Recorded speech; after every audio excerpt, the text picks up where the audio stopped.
aí, voltamos. Voltando. Pode continuar, professor.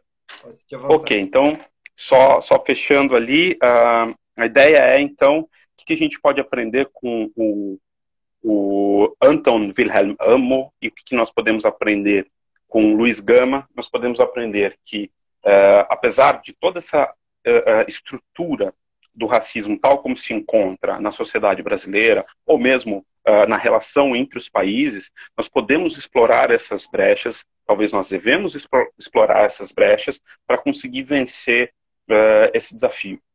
E por último, até porque eu acho interessante a gente poder passar para as perguntas, eu queria chamar a atenção de algumas ideias, na verdade, três ideias que a gente encontra na Angela Davis, né, uma filósofa estadunidense que até recentemente esteve no Brasil, acho que já pela terceira, quarta, quinta vez, ela vem com uma certa frequência ao Brasil, e que acho que é interessante da gente pensar para pensar formas de combater o racismo.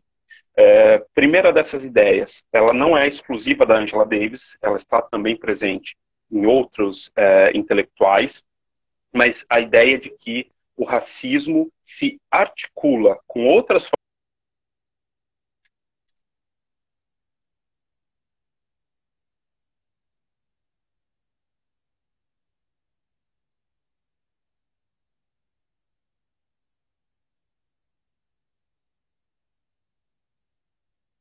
outra é o conceito de interseccionalidade. Tá? E uma das pensadoras a trabalhar de uma forma muito forte com a interseccionalidade, Angela Davis. Então, como que a gente pode combater o racismo? Eu acho que, para poder combater o racismo, a gente precisa estar atento ao fato de que ele não é a única forma de opressão e que ele se articula com formas de opressão como a opressão de classe, a opressão de gênero, e se a gente não souber articular as nossas lutas, também a gente não consegue avançar muito.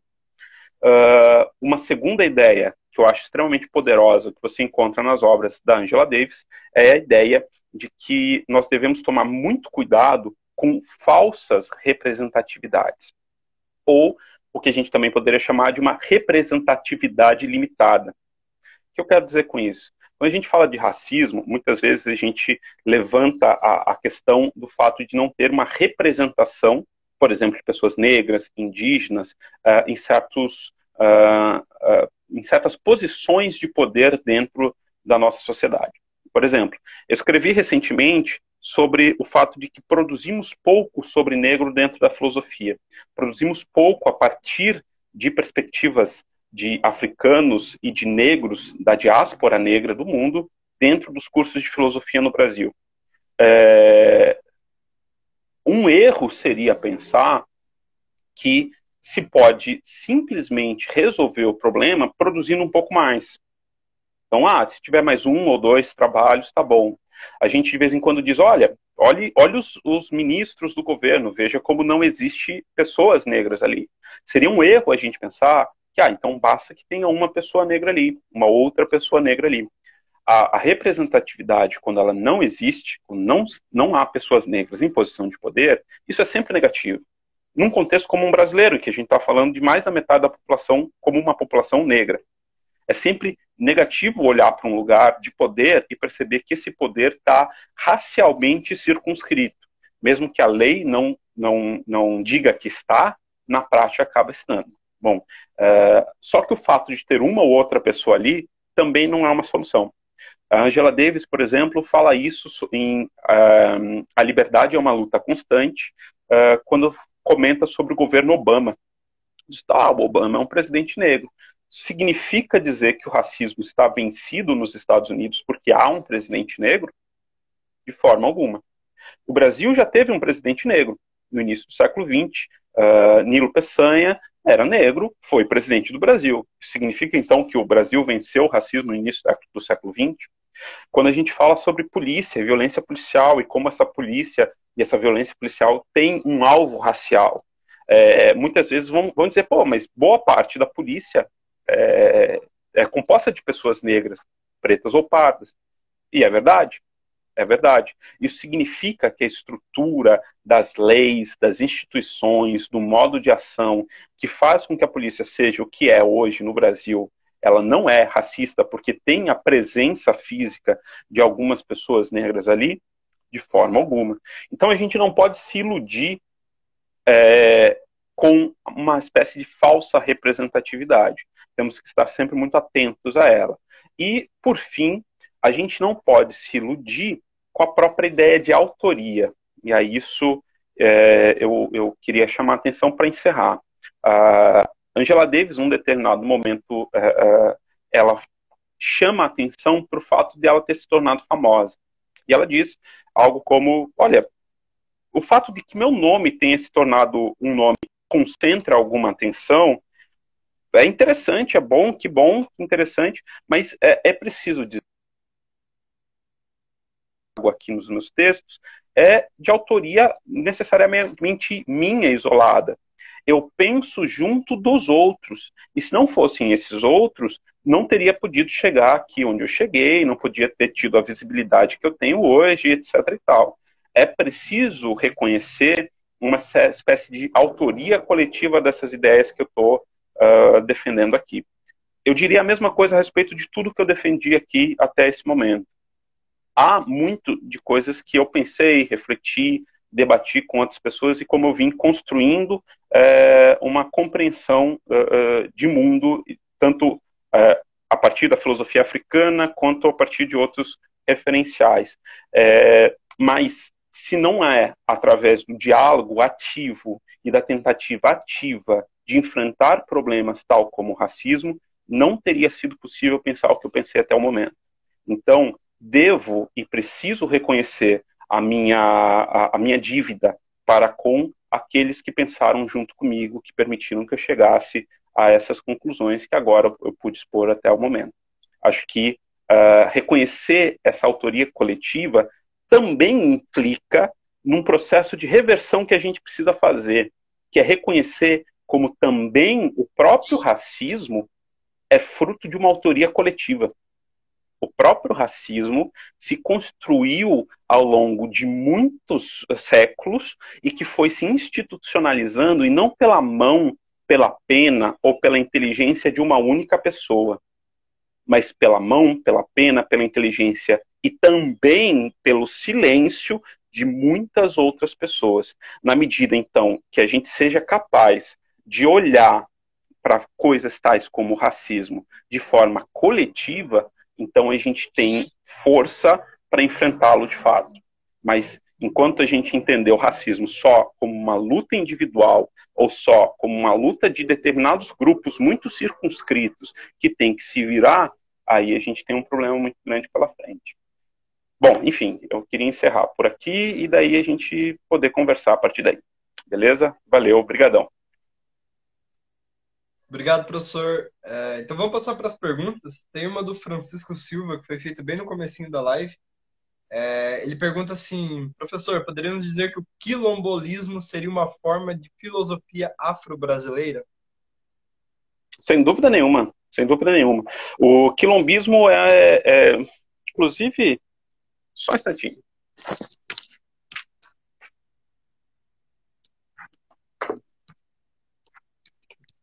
Quilombismo é um conceito e também o título de um livro do Abdias Nascimento. Acredito que é daí que ele tirou a pergunta de quando eu mencionei o Abdias. O livro é mais antigo, acho que ele saiu na década de 90, final dos 80, não lembro agora a data de lançamento, mas essa é uma edição recente que saiu, acho que no final do ano passado, no meio do ano passado. Então é um dos dois textos do Abdias Nascimento que está bem fácil de encontrar recentemente, né? O Abdias tem uma produção grande.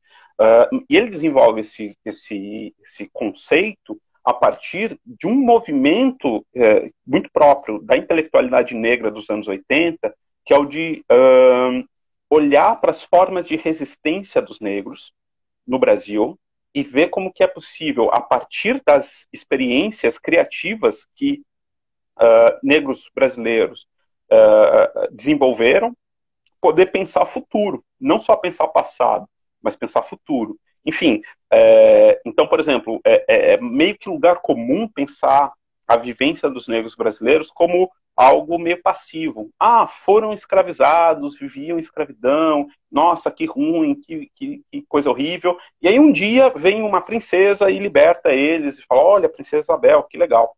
A gente colocar a história do negro sempre como uma referência passiva à história do branco. O Abdias Nascimento, Clóvis Moura, entre outros intelectuais negros brasileiros, fazem um processo, Lélia Gonzalez, fazem um processo de reversão. Começam a olhar para como as vivências negras no Brasil ou fora do Brasil, elas criam um mundo que podem dar perspectivas para um mundo futuro, para desafios futuros. Vou dar um segundo exemplo. O Anton Amo tem sido usado para discutir conceito de identidade. A gente olha para o século 20, 21 e fala dele como um momento em que as identidades estão ficando mais fluidas e assim por diante. As experiências negras são experiências de fluidez de identidade desde o século XVI ou XVII. Por exemplo, o Anton Amo é um sujeito que nasce em Gana, em Axim, provavelmente dentro de uma etnia chamada Nzema, mas ele não pôde viver com plenitude essa sua etnicidade, essa sua cultura sendo levado para a Europa. Mas na Europa ele nunca foi considerado um europeu. Cresce lá, dominou diversas línguas europeias, produziu filosofia dentro de um formato europeu, mas nunca foi reconhecido como europeu pelos europeus. Nem quis, aparentemente. Então, quando ele volta para Gana, uma pergunta é, o que ele é em termos de identidade? O que ele é em termos de identidade? Parece que ele tem uma espécie de identidade muito fluida, mais ou menos como a gente fala sobre as experiências multiculturais e multinacionais hoje. Eu tô aqui, daí eu viajo, eu fui fazer meu intercâmbio, depois eu peguei, fui estudar em tal país, fazer meu doutorado. Como que é isso? Como que eu sinto? Me sinto um cosmopolita? Não me sinto cosmopolita? Como que é? O racismo tentou dizer o tempo todo que os negros como que estavam muito fechados dentro das suas identidades tribais ou qualquer outra expressão do gênero. Pois bem, o Amo é um exemplo de um negro com uma vivência identitária que nos permite pensar século XXI. Só que ele fez isso no início do século XVIII. Então, olhar para o passado dessas experiências que a gente poderia chamar de periféricas e marginais pode nos apontar caminhos de futuro. E é mais ou menos isso que o Abdias faz no quilombismo. Vamos olhar as experiências de resistência negra e ver como elas apontam para futuro. E essas experiências reproduzem, trazem aspectos das experiências africanas, tradicionais africanas, etc. Mas elas também são invenções de novas perspectivas, né? Então, diria que sim, é uma experiência de filosofia afro-brasileira, sem dúvida nenhuma, e da melhor qualidade. O conceito de quilombismo, assim como o conceito de amefricanidade, defendido por Lélia Gonzalez na década de 80, 90. Quer dizer, a ideia de que ser negro na América, isso considerando desde a América do Norte até a América do Sul, é uma experiência muito própria e que traz elementos das culturas africanas, mas também traz elementos de invenção própria que foram possíveis neste território. E pensar a partir dessas invenções também pode ser extremamente importante para a gente pensar futuro de pessoas como nós, num lugar como nós vivemos. Professor, já aproveitando que estava falando do Amo aí, o Alisson comentou assim no chat, professor, Amo foi levado para a Europa e lá teve sua educação executada como parte de um experimento, certo? Duvidoso, na verdade, assim, eu não gosto dessa ideia do experimento, mas ela é mais ou menos difundida. Tem gente que fala a partir desse lugar. A ideia básica é a seguinte, o Amo foi para a corte do Duque, em Braunschweig-Wolfenbüttel, só que este Duque em particular, ele era um cara que se gosta de falar sobre ele como alguém meio que à frente do seu tempo, como uma espécie de homem do início do iluminismo alemão. Então era um cara interessado em ciências, era um cara interessado em artes, era um cara interessado nas novas filosofias que estavam surgindo, era um intelectual, de fato não era só alguém que tinha poder ali, e pronto. Era realmente alguém que estava muito antenado nas coisas que estavam acontecendo ao seu redor. E, inclusive, ele tinha contato com... ele fazia parte da mesma família, ele tinha um grau de parentesco qualquer com o czar russo. E o czar russo, se não me engano, Pedro I, tinha um homem negro na corte dele, um cara que tinha sido escravizado na Etiópia e que tinha sido levado para a Rússia, lá pelas tantas, e lá o czar gostou do tal do Gannibal, Abram Petrovich Gannibal, o nome que ele ganhou. Gannibal, inclusive, em referência à ideia de canibal, né? Mas, enfim, o Gannibal vai crescendo na corte russa e o czar se interessa por financiar a educação dele, se interessa por fazê-lo, para ver o que ele vai fazer. O Gannibal supostamente passou uns dias, pelo menos talvez mais do que isso, dentro da corte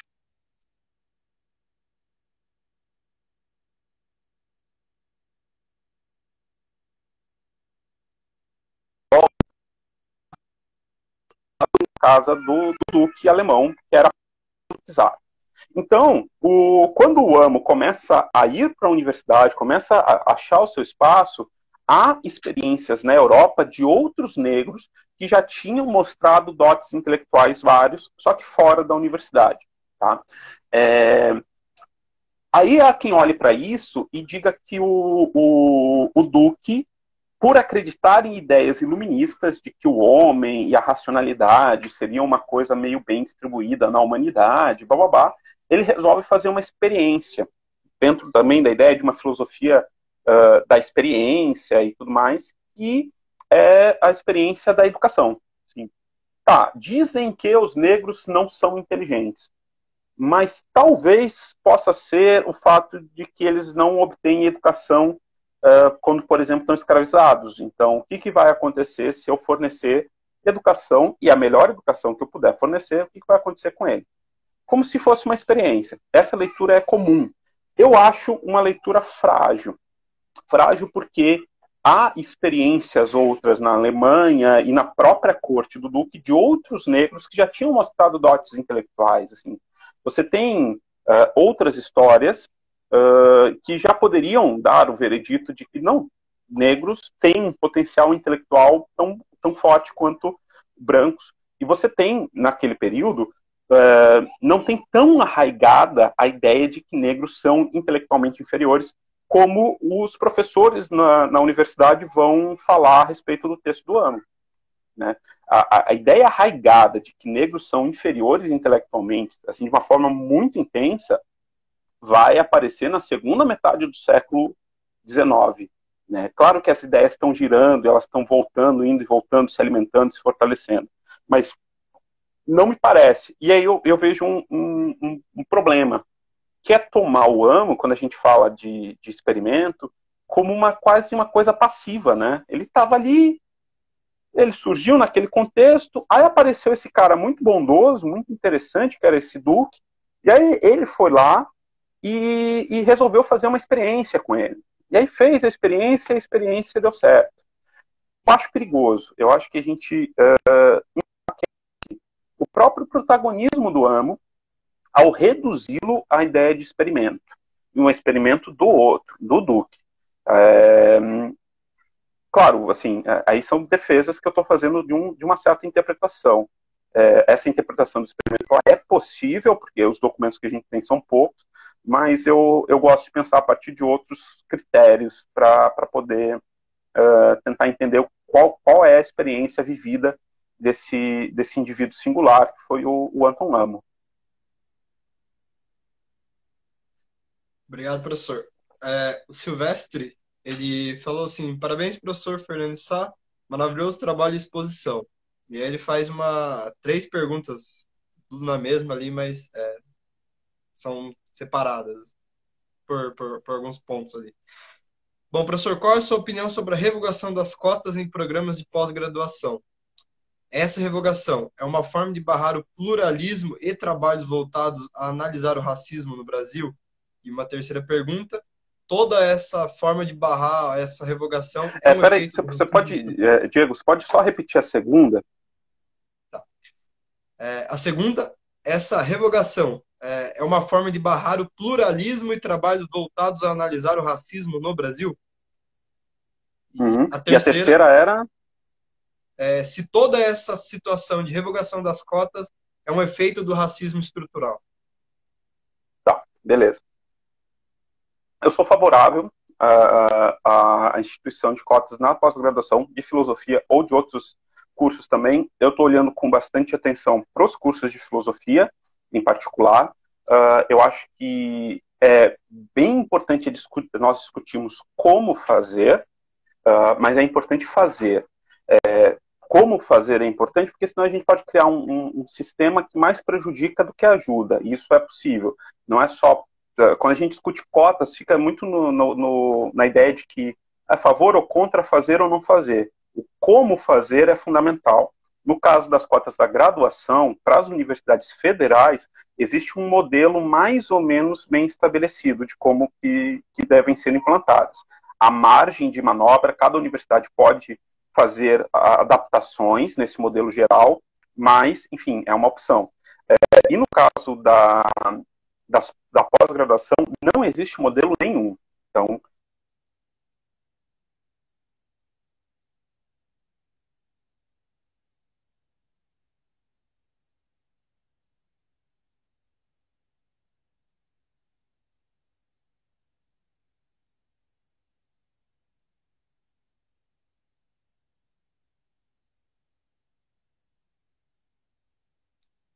Bom, gente, aparentemente caiu aí. Vamos esperar ver se o professor consegue ver. entram nos cursos de graduação e for olhar quantas que estão chegando nos cursos de doutorado, parece haver um processo longo de expulsão desses indivíduos ao longo da formação, por diversos fatores. É importante a gente olhar quais são esses fatores, mas é importante a gente reconhecer que há esse processo de expulsão.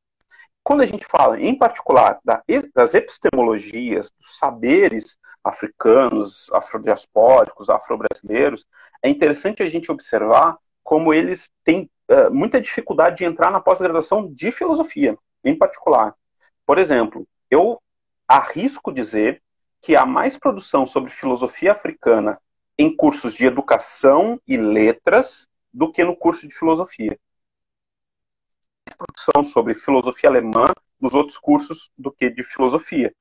É natural que a filosofia produza mais, no caso da filosofia africana ou de autores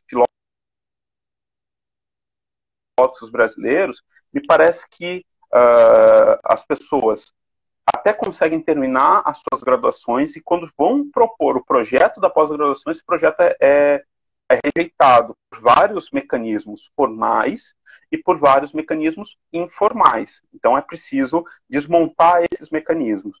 Instituição de um processo de cota pode ser uma forma de enfrentar esses mecanismos, mas é importante observar que ele sozinho não resolve tudo. Então é preciso também olhar para as outras formas de exclusão que vão acontecendo para quem se propõe a trabalhar, inclusive pessoas brancas, né?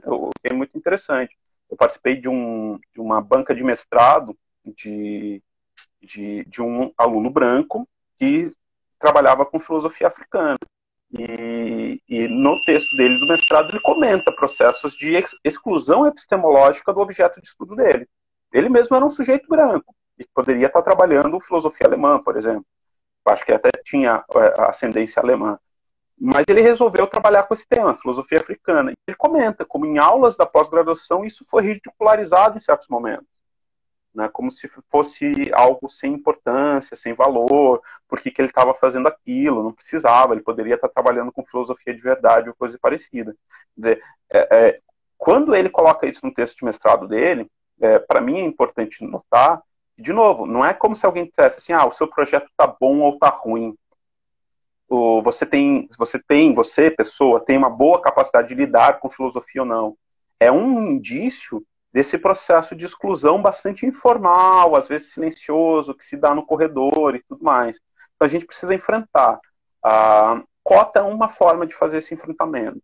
Não é a única, mas ela é importante. A partir do momento que você faz essa implantação de cotas, isso também gera toda uma situação que é preciso fazer os debates dentro dos cursos, e esses debates são riquíssimos. Enfim, então, resumindo, sou favorável, acho que é uma forma de fazer esse enfrentamento, porque eu acho que há um processo de racismo histórico dentro da pós-graduação, em todas as áreas, incluindo da própria filosofia. E esse processo precisa ser enfrentado. Tá? Vai sair, inclusive, agora, supostamente esse mês ainda, na Ensaios Filosóficos, um ensaio sobre esse tema, que eu vou publicar, se tudo der certo. Se realmente sair esse mês, está tudo atrasado, as revistas, essas coisas. Vamos esperar, professor. Próxima pergunta do professor Marciano. Ele falou assim: a filosofia africana pode ser considerada uma visão de mundo diferenciada da europeia, e estudá-la é também uma forma de ter contato com uma pluralidade de perspectivas a respeito do mundo? E aí ele complementou para elucidar mais a questão. A pergunta que eu faço tem a ver com o fato de que entendo que deveríamos ensinar filosofia de um modo plural e não universalista europeia. Portanto, essa questão é uma questão de cunho epistemológico. Beleza. É e não. No seguinte sentido, você vai encontrar filosofias africanas que não são absolutamente diferentes em termos epistemológicos de filosofias europeias. São diferentes em algum aspecto, mas que, por exemplo, vão lembrar o tempo todo o que acontece com a filosofia europeia. Eu dei um exemplo do Kagemini. Eu acho aquele texto do Kagemini, daquele filósofo egípcio, de 2.600 anos antes de Cristo, como um texto que lembra muito a filosofia helênica, principalmente do Epicuro, para mim, e talvez a gente pode falar dos estoicos também. Acho que assim, se a gente falsificasse o texto e dissesse que era um texto do Epicuro, muita gente ia olhar e falar, nossa, que texto bonito, que texto legal. Só tem uma parte lá meio esquisita, que é os filhos deitam com a barriga para baixo. Isso não parece muito grego, então não lembra muito alguma coisa que estejam entre os gregos. Mas assim, é só isso. Tem lá a palavra vizir também, se trocasse por outra coisa, já resolve. Mas assim, se a gente falsificasse que aquele é um texto de filosofia grega, muita gente olharia e acharia tudo bem. Pegar alguém que já leu Epicuro, mas não leu tudo do Epicuro, não é especialista em Epicuro, dizer, olha, tá aqui um texto do Epicuro aí que acharam recentemente. Capaz a pessoa aceitar que é. Se for um especialista, com certeza vai achar estranho. Mas não é um texto que tem uma ruptura absoluta com algo que vai aparecer na filosofia grega. Isso com os filósofos queméticos, né, os filósofos egípcios, vai acontecer com uma certa frequência, até porque há uma troca epistemológica grande entre Grécia e Egito no nascimento da filosofia grega. Né? Os filósofos gregos tinham hábitos de viajar por o Egito, por exemplo. Então, você vai ter algumas coisas que se assemelham à filosofia do ser e por aí vai. Porém, é errado a gente achar que toda a filosofia africana também vai ficar com esse parentesco. Então, de vez em quando, a gente vai encontrar filosofias africanas que se afastam muito daquilo que a gente costuma olhar epistemologicamente como tradição filosófica ocidental. Então, por exemplo, quando a gente olha para uma filosofia do Ubuntu, tá? Tradicionalmente a gente pensa em filósofos sul-africanos para falar de uma filosofia do Ubuntu, mas o conceito mesmo ele é meio difuso por vários povos que estão na África, mais ou menos na metade para baixo da África centro-austral, né? Então, os povos Bantu, que são muito plurais dentro da África, quase sempre tem alguma palavra parecida com o Ubuntu. Quase sempre tem alguma coisa ali que lembra, e tem algumas experiências culturais que lembram aquilo que deveria, assim, a gente entende como conceito de Ubuntu. Uma das formas de entender esse conceito, aí a gente pode achar bom ou ruim essa tradução, mas se usa a ideia de eu sou porque nós somos, uma expressão para tentar dar conta desse conceito. Eu não sei se eu gosto, se não gosto dessa forma de traduzir, mas é interessante que uma tradução mais pontual seria humanidade. Ubuntu poderia ser usado a ideia de humanidade para traduzir, ponto. No dia a dia, na fala cotidiana, é esse o sentido da palavra nas línguas Zulu e Xhosa, na África do Sul. E você tem palavras semelhantes em outras línguas Bantu também, que são humanidade. Agora, que tipo de humanidade é essa? Né? me parece que a tradição ocidental, epistemologicamente, pensa essa categoria universal de humanidade, principalmente a partir de duas ideias. A humanidade é uma coisa meio metafísica, que de alguma mais ou menos platonicamente, assim, nós fazemos parte de uma coisa metafísica, essa imitando ou participamos dessa coisa metafísica chamada humanidade, ou a humanidade é a soma dos indivíduos humanos. Então tem uma coisa que chama ser humano, e aí você junta todas essas coisas isoladas, e isso a gente poderia chamar de humanidade, mais ou menos como um peixe sozinho é um peixe, mas um monte de peixe junto é um cardume. Tá? E aí a gente vai tentar buscar o que é essa humanidade. Dentro da filosofia ocidental, me parece que essa busca pelo que é a humanidade vai ter vários momentos importantes, mas, por exemplo, um dos momentos importantes é a identificação da humanidade com a racionalidade. Então, o homem é um ser racional. Ou penso, logo existo. Ou outras formas de tentar formular critérios de demarcação da humanidade dos indivíduos. O indivíduo é humano se ele tiver tais e tais características. E aí a gente pode usar essa forma epistemológica, inclusive atualmente, dizer, não, o ser humano é aquele indivíduo que possui o DNA de tal ou tal forma, que tem isso ou aquilo.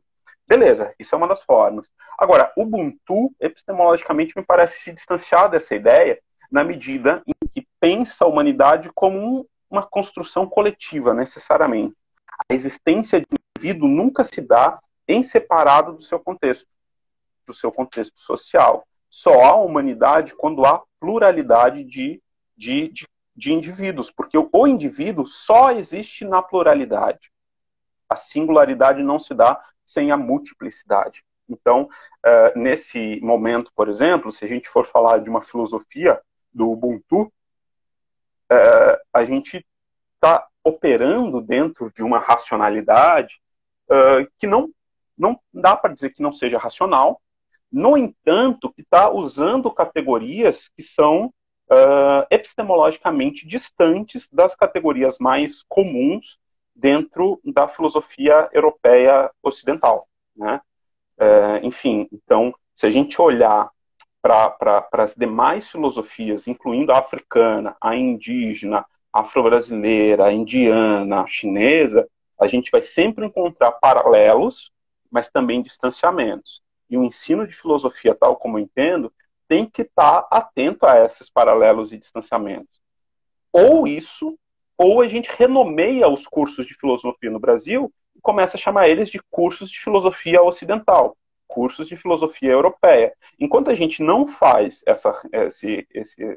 não renomeia, enquanto a gente ainda se propõe a pensar filosofia, ponto, a gente precisa entender que filosofia, ponto, é sempre plural. Filosofia é sempre filosofias. E, portanto, ensinar filosofia é buscar essa pluralidade que o Marciano muito bem apontou ali na pergunta dele. Obrigado, professor. Tem uma pergunta do professor Gilmar.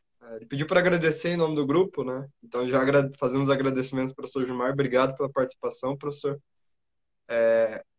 Ele falou assim, pediu para você falar um pouco mais sobre a definição do racismo acadêmico.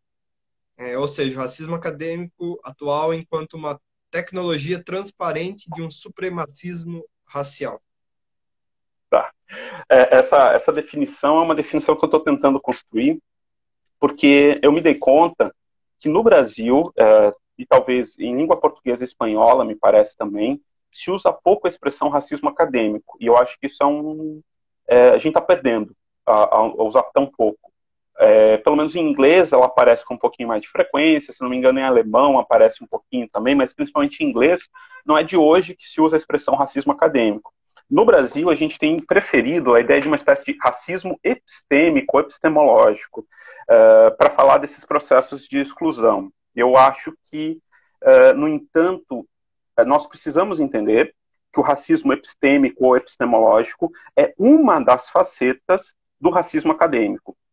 Inclusive, o racismo epistêmico pode acontecer fora da academia também. Não é só a universidade que comete esses processos de racismo epistêmico, mas ele é muito característico da academia. Nas universidades se pratica racismo epistêmico de forma descarada e há muito tempo.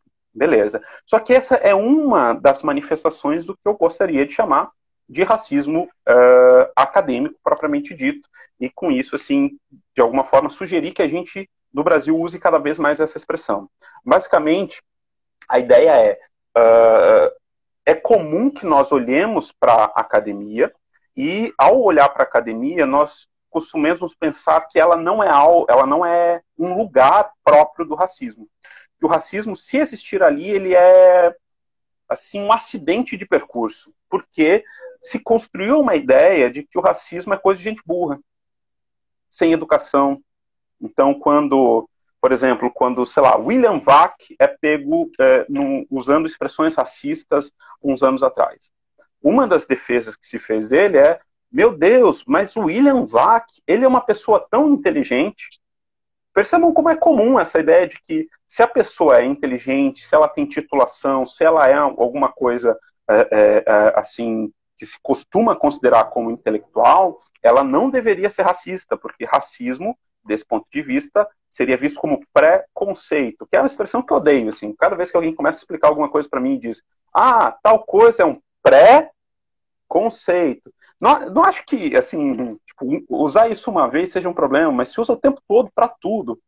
Porque nós não podemos ter pré-conceitos. Porque aí, né, fica essa ideia de que, depois que você conhece, você formula o conceito de verdade e aí resolveu o problema. Bom, acho que não. Porque esse reforço de que racismo é só coisa de gente burra, ignorante, desinformada, mente a respeito de como o racismo mais cruel, mais institucionalizado, mais devastador que é possível justamente dentro de estruturas de poder que incluem estruturas de saber, né? E a universidade é um espaço privilegiado para produção de racismo. E a história do Brasil é uma história que mostra como a universidade é protagonista na produção de racismo. Não é a única produtora de racismo. No entanto, não é uma agente passiva que recebe o racismo, porque às vezes ele entra pelos portões da universidade sem querer, né? A ideia de que talvez o aluno, inclusive, de vez em quando eu vejo pessoas mais ou menos com essa mentalidade.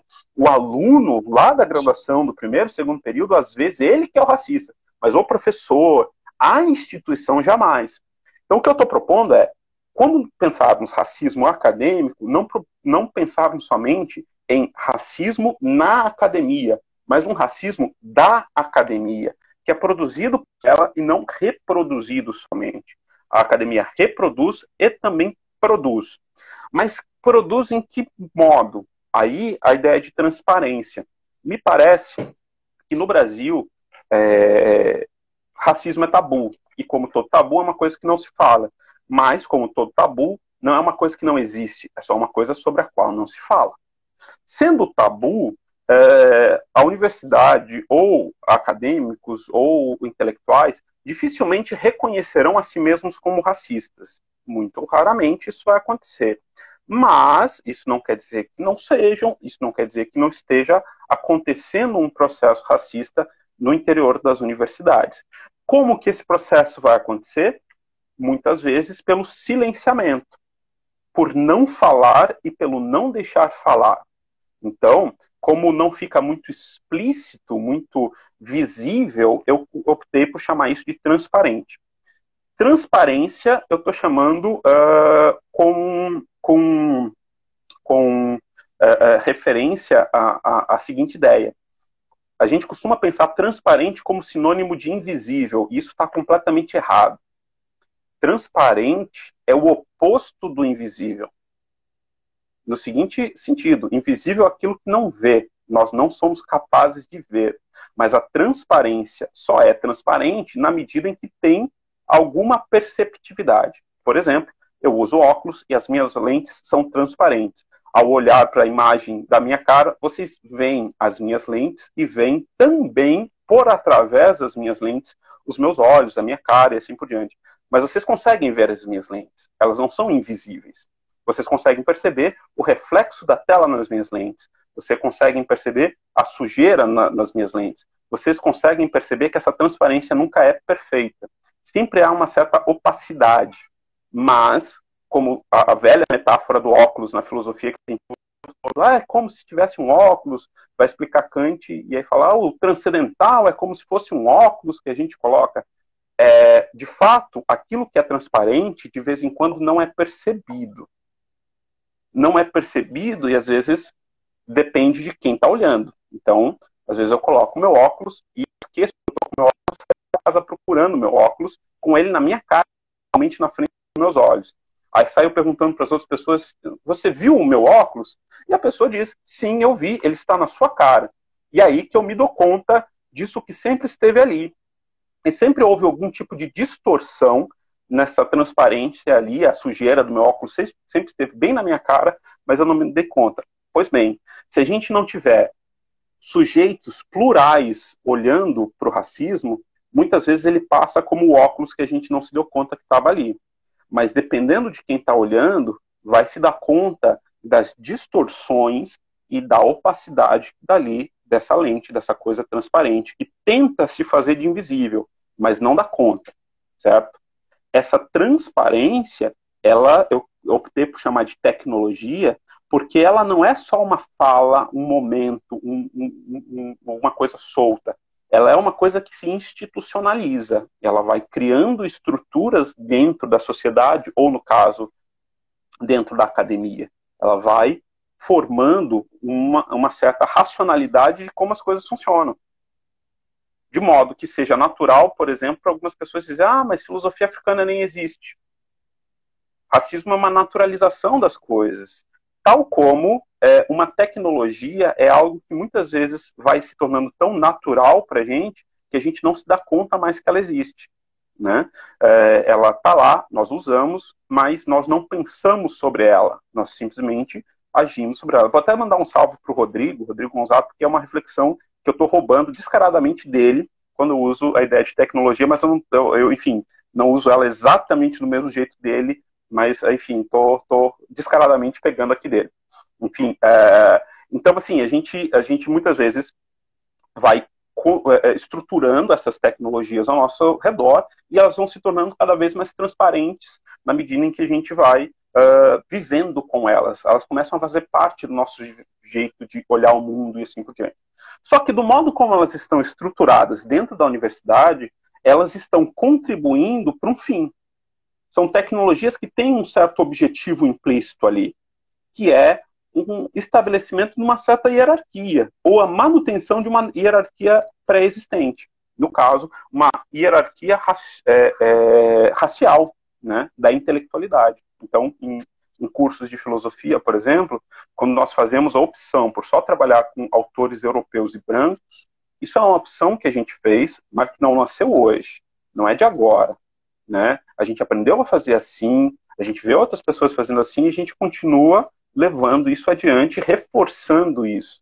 Por isso a ideia de uma tecnologia que ela é transparente e ela é uma tecnologia transparente de supremacismo racial.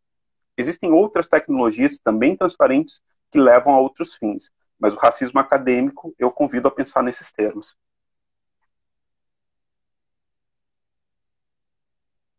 Obrigado, professor. Bom, acho que a gente já está chegando no horário. Está acabando o horário nobre. Então, professor, acho que em nome do grupo todo, acho que gostaria de agradecer. Dizer que a gente gostou muito do artigo, tá? Fizemos dever de casa lá, de dar uma lida. Esperar que saiam muitos outros, tá? Acho que é muito bom ter um estudioso nessa área que a gente consiga ter um contato. Então a gente espera ter mais contato com o professor, ter outras oportunidades de estar chamando para falar. Dá parabéns pelos textos, parabéns pela fala também, que foi muito boa. Obrigado. Obrigado mais uma vez pelo convite.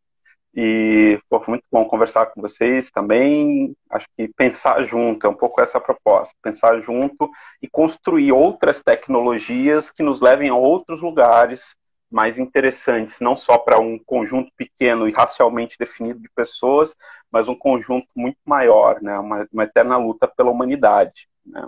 Não só a humanidade de alguns. É um desafio aí sempre presente.